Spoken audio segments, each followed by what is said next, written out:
এটা হচ্ছে আমরুজ, আমাদের এখানে এটাকে আমরুজ বলে আমাদের ভোলাতে। আর এই লাল আমরুজটা খেতে কিন্তু অনেক মজার হয়, বাবুরাবুর অনেক পছন্দ এই আমরুজটা। তো আজকে হচ্ছে ওকে কেটে দিব, বাবুরাবুকে কেটে দিব আমরুজটা।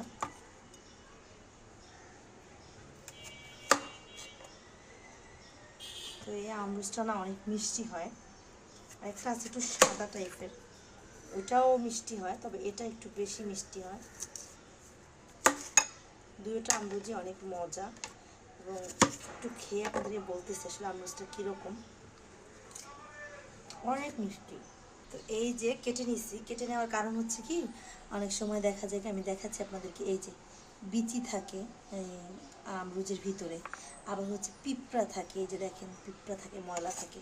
তো কেটে নিয়ে খাওয়াটাই ভালো, কারণ এমনিতে ধুয়ে কামড়ে খেলে অনেক সময় এগুলো মুখে লাগলে খুবই বাজে অবস্থা।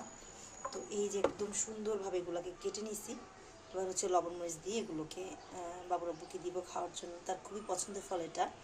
আসলে দেশীয় ফল খেতে অনেক মজা।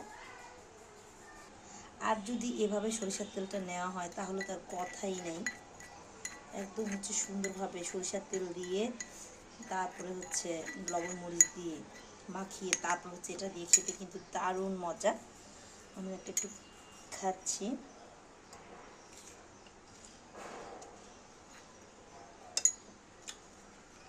সত্যি অসাধারণ।